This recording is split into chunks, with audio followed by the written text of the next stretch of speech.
Shivneri news शिवजन्मभूमी या news चॅनलमध्ये आपल्या सर्वांचे सहर्ष स्वागत. धन्यवाद अध्यक्ष महोदय.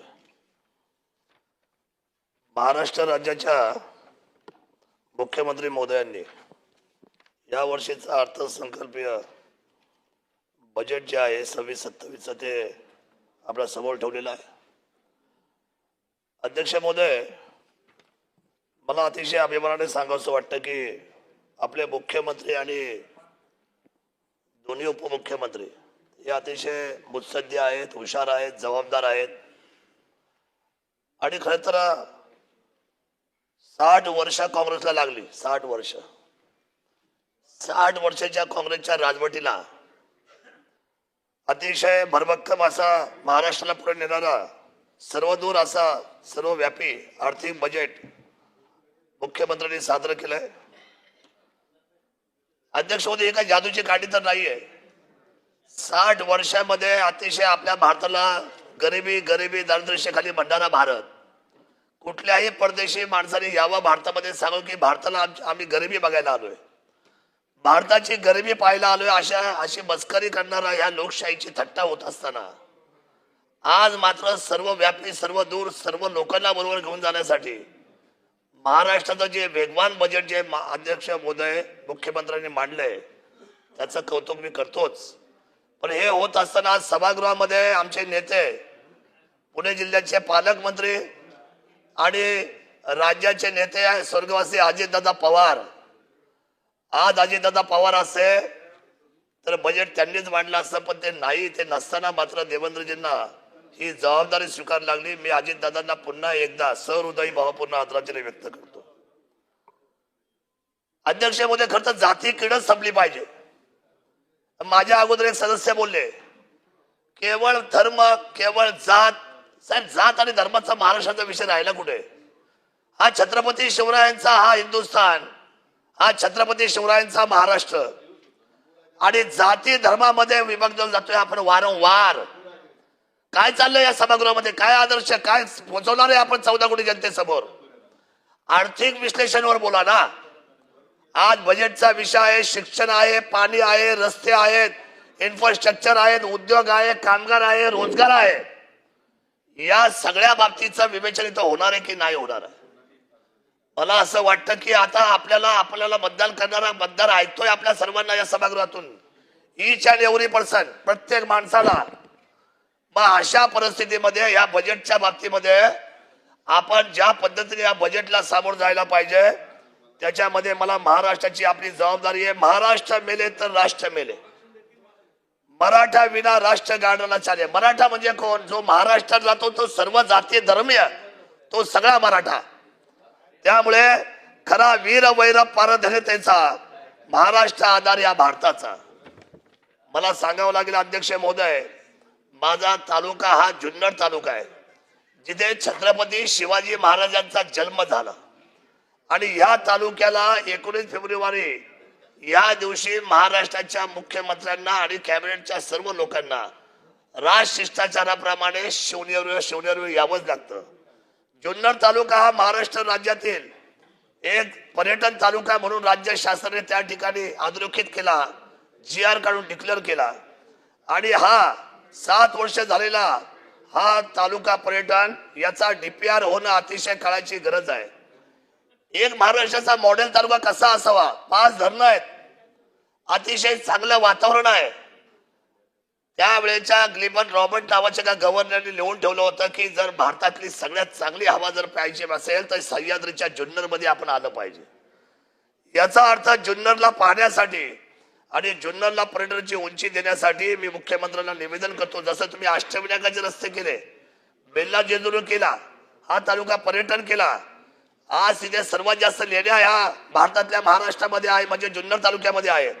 आणि म्हणून या पर्यटन तालुक्याचा दृष्टिकोन आपल्या समोर घेऊन जात असताना सर्व सोयी सुविधेचा युक्त आराखडा बनवण्याची तातडीची गरज आहे. साहेब, कुंभमेळा येतोय नाशिकला. नाशिक ही परवानी आहे आणि या कुंभमेळा होत असताना जे साधू, हजारोचे साधू कुंभमेळ्यातून सर्वात शेवटचा सांगता समारोप करताना आमच्याकडे मौजे पारुंडे ब्रह्मनाथाच्या मंदिरामध्ये नाथपंथीय साधू कमीत कमी 4 ते 5 हजार साधू पायी वारी करत येतात आणि तिथे मेळावा होतो, सांगता समारंभ होतो. हजारो साधू पारवणीत येतात. साधूंचा प्रवास हा ज्यावेळेला तिकडून नाशिकहून आमच्याकडे होतो त्यावेळेला संतवाडी पासून कोळवाडी, आळे, पिंपळवंडी, नारायणगाव मार्गे आर्वी पासून वडगाव सारी मार्गे चिंचोली पारुंडे पर्यंत जातो. ही 16 गावांना अवघे 239 कोटी. तसं पाहायला गेलं तर नाशिकमध्ये 5,000 कोटीचं काम चालू आहे. आम्हाला अवघे 239 कोटी रुपयाचा या साधूंच्या असलेल्या प्रस्तावित असलेल्या रस्त्यांसाठी, भक्त निवासासाठी, टॉयलेटसाठी, आश्रमासाठी यासाठी आपण तो निधी द्यावा अशा पद्धतीची अर्थसंकल्पामध्ये मी त्या ठिकाणी विनंती अतिशय सहृदयी करतो. आणि मला सांगावं लागेल की खरं तर हा दाऱ्या घाट फार महत्वाचा आहे. दाऱ्या घाट हे ब्रिटिशांचं स्वप्न होतं. त्याच्या ब्रिटिशानंतर आपल्या नेत्यांचं ज्यावेळी इतिशास्त्र होतं, मनोहर जोशी साहेब आणि गोपीनाथ मुंडे साहेबांनी नारळ वाढवलेलं आहे. अनेक वर्ष झालं आणि मला असं वाटतं की ती झालेली जी तिथं जी नीव ठेवली गेली त्याचा डीपीआर तयार करावा. मध्ये सर्वेक्षण झालं. मुख्यमंत्र्यांचं पण ते स्वप्न आहे.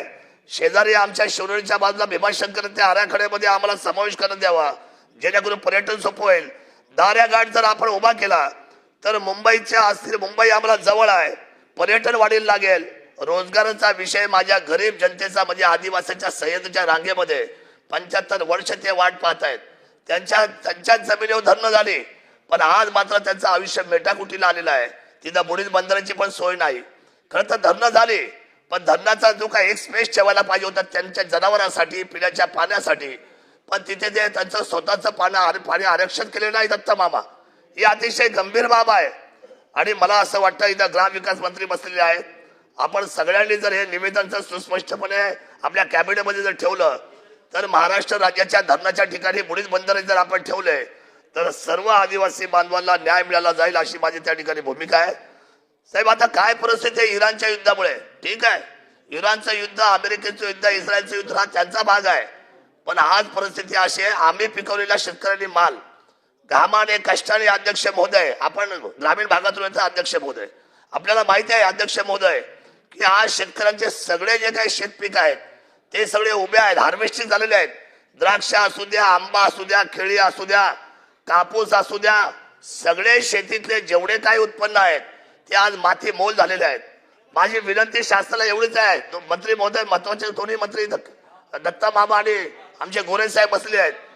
अध्यक्ष महोदय साहेब, मी तुम्हाला सांगतो यावेळेला मात्र जपा आपल्या शेतकऱ्यांना. यावेळेला आपण 2 लाखाची कर्जमाफी केली, शासनाचं धन्यवाद. मुख्यमंत्र्यांचं खूप चांगला निर्णय झाला. 50,000 रुपये नियमित कर्ज फेडण्यावर तुम्ही देताय, हा पण चांगला निर्णय झाला आहे. परंतु मात्र या सगळ्यांना पदरामध्ये घ्यावं लागलं. अध्यक्ष महोदय, आता हार्वेस्टिंग झालेला माल याला कोणी घ्यायला तयार नाही. आखाती युद्धामुळं परिस्थिती हाताबाहेर चाललेली आहे आणि विशेष प्रोग्राम राबवा. मी तर नेहमी मागणी केली आहे सभागृहामध्ये. मला लोक आज हसतात, मला वेडी म्हणतात. साहेब, मी काय मांडतोय याचा ते विचार करत नाही. एकूण मी बिबट सफारी मांडली, हसले आणि बिबट सफारी मान्य केली. मी एकदा पर्यटनचा विषय मांडला, पर्यटनला कॅबिनेट दर्जा द्या म्हटलं, हसले आणि नंतर कॅबिनेट मंत्रीचा दर्जा पहिल्यांदा महाराष्ट्रामध्ये या मंत्रिमंडळाने दिल्या मागच्या देवेंद्रजीने. साहेब, आम्ही जे सांगतो ते लौकिक अर्थाने खरं आहे. आजही मी सांगतो आपल्याला छाती ठोकपणे, अतिशय हृदय हात ठेवून, छत्रपती शिवराय माझ्या हृदयावर आहे. मी आपल्याला सांगतो शेतकरी हा कला आहे आपल्या सर्वांचा. जसं बजेट आपण ट्रायबलचं वेगळं केलं, आदिवासींचं ट्रायबलचं आपण बजेट वेगळं केलं, त्याप्रमाणे हा शेतकरी आपला पोशिंदा आहे. शेतकऱ्यांचं कृषी बजेट पहिल्यांदा या राज्याने स्वतंत्र करावं, त्याच्यामध्ये कृषीचे सगळे विषय घ्यावे आणि त्याचं स्वतंत्र पॅकेज करणारा महाराष्ट्र शेतकऱ्यांसाठी उभा आहे. हा महाराष्ट्र कृषी बजेट करणारा या देशाचं पहिलं राज्य व्हावं अशी माझी विनंती कळकळीची सभागृहाच्या माध्यमातून अध्यक्ष महोदय आहे. माझे 2 मुद्दे आहेत. दुसरी महत्वाची गोष्ट अशी आहे, आता बिबट्यामुळे किती हैराण झाले आपण सगळे. आज बिबट चर्चेचा विषय झाला. मी हिवाळी अधिवेशनामध्ये स्वतः बिबट झालो साहेब, माणसाचा प्राणी व्हावं लागलं मला. लोकांना वाटलं काय केलं हे, पण जो बळी जातो ना, ज्या कुटुंबातला बळी जातो त्यावेळेला त्यांच्या भावना किती ओल्या असतात. रडणारी मुलं, लढणारी त्यांच्या कुटुंबातली माणसं, ही आमच्यासाठी किती वेदनादायक आहे. मग अध्यक्ष महोदय, त्यावेळेला निर्णय झाला, त्यावेळेला अजितदादा पण होते, शिंदे साहेब सुद्धा होते आणि सीएम साहेब सुद्धा होते. आणि निर्णय असा झाला की आपण रेस्क्यू सेंटर तयार करतोय. रेस्क्यू सेंटरला मंजुरी आली आहे, त्यांना लवकर पैसे मिळाले पाहिजे. अशी पद्धतीची माझी विनंती आहे. आणि अध्यक्ष महोदय, आपण खूप संवेदनशील पद्धतीने हे संपूर्ण महाराष्ट्र चालवतात. आमचा विश्वास आपल्या कामकाजावर मजबूत आहे. पण एक गोष्ट आवर्जून सांगतोय, भावनिक मुद्दा म्हणून फक्त अपील करतो. अध्यक्ष महोदय, अजितदादा गेले. अजितदादा गेले 35, 36, 40 वर्ष ज्यांनी मोठं कामकाज केलं या विधिमंडळामध्ये, सर्व स्तरावर केलं.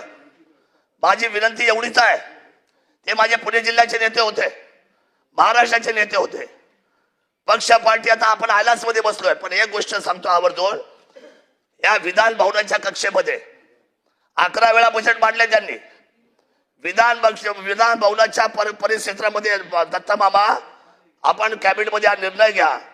जिथे यशवंतराव चव्हाण साहेबांचा पुतळा आहे, जिथे महात्मा गांधींचा पुतळा आहे, अनेक थोर पुरुषांचे पुतळे आहेत, 11 वेळा बजेट मांडलंय. Not a joke. मला असं वाटतं खूप आपलं आयुष्य त्यांनी घालवलं या समाजासाठी. त्यांचा म्हणजे गोपीनाथ मुंडे साहेबांचा, आर पाटील साहेबांचा आणि अजितदादांचा विधानसभेच्या परिक्रमेमध्ये लोकांना पुढे पुढे भविष्यामध्ये कधी विसर पडू नये म्हणून हे 3 शिल्प त्या ठिकाणी ज्यांनी विधिमंडळ गाजवली, ज्यांनी शेतकऱ्यांसाठी काम केलं. गोपीनाथ मुंडे साहेबांचा तुम्हाला पराक्रम पाहिजे, इतिहास माहिती आहे, तरी किती केले लोकांसाठी, सर्वसामान्यांसाठी. आर पाटलासारखा एक साधा घरातला माणूस जे जिल्हा परिषदेमध्ये शिकले. आणि आदरणीय अजितदादांनी तर काय आपल्याला माहित आहे, कामाचा माणूस आणि काम करता करताच गेला.